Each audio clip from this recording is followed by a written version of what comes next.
Hi everyone, I'm Gary Tucker and welcome back to Advancing with Watercolor. This is the third part of a series I'm calling Winter Light, in which we challenge various subjects that we observe in the winter season. In today's painting, we're going to be trying to evoke the feeling of a winter storm. That means we're going to be trying to create the feeling of snow moving through our scene. We're going to be trying to create the feeling of wind and certainly the sensation of cold.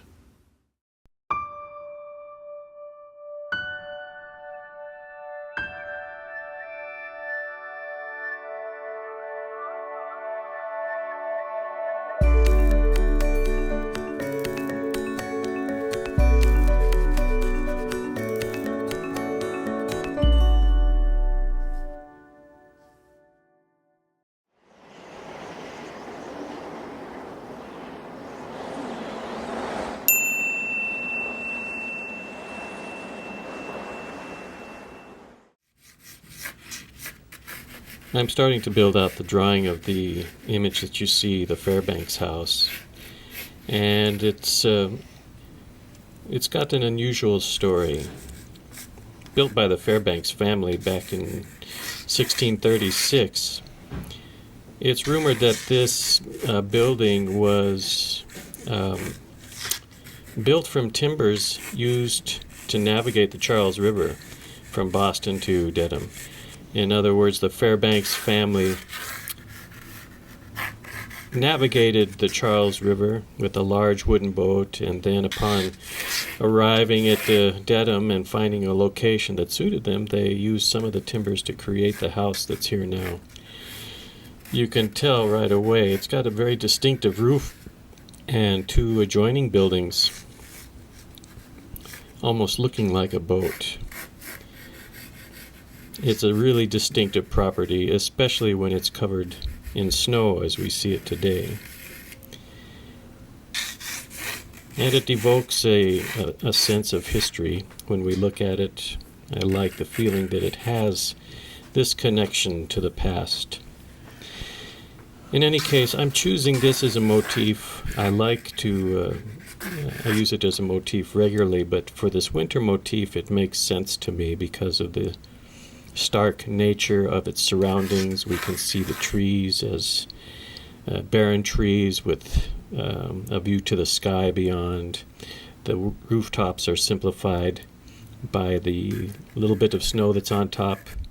And my idea is to make a setting, use this as a way to show a winter storm. That's the main focus of this painting.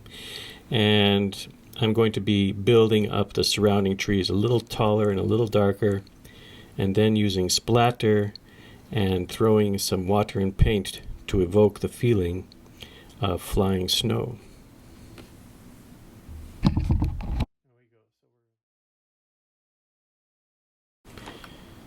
Starting to mix up the color, and the palette in this painting is really very limited. I'm putting a materials list in the description below, as well as a file that I use for the reference, a picture of the Fairbanks house. I'm starting off on the upper section with a really large mop brush, a bit of yellow ochre, and a lot of water, because I want to manipulate this part of the painting while it's still wet. So it's an important strategy here to use a large brush, go back and forth between darker grays and lighter grays.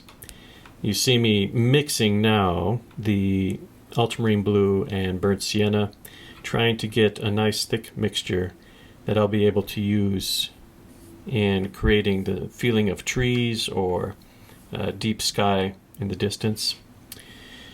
And the sky I do keep wet by the use of a spray bottle. It helps me to just add a little bit of layer of moisture so that all the strokes that I'm building here have soft edges, and I can manipulate the darkness in a sort of smooth and soft-edged fashion. Once more to the paint, I'm introducing some Payne's gray to the mixture, a lot of leftovers, building up a deeper sky, especially as it comes down to bear on the shape of the Fairbanks House. And at this point, I start to rely more on the water bottle to create some streaks, a feeling of descending moisture or wind, affecting these tall, dark passages and making them smoother and more windswept.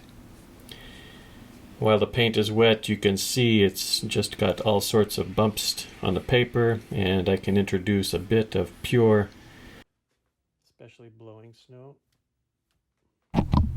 effect the painting by throwing splatter, some water, some tinted paint, and even some salt at this stage, and it's going to reveal a sort of pattern of falling snowflakes. We're kind of building on what we did last week. We're going to have to paint this section when it's fully dry and connect it to the rest of this atmosphere. Right now our objective is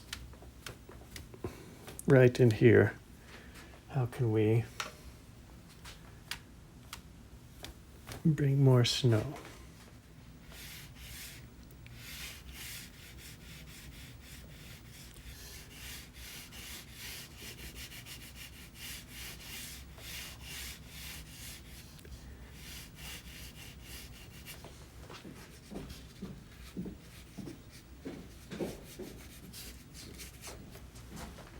I don't know why I'm using such a tiny brush. I don't need to. So tiny.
Soften some of these edges.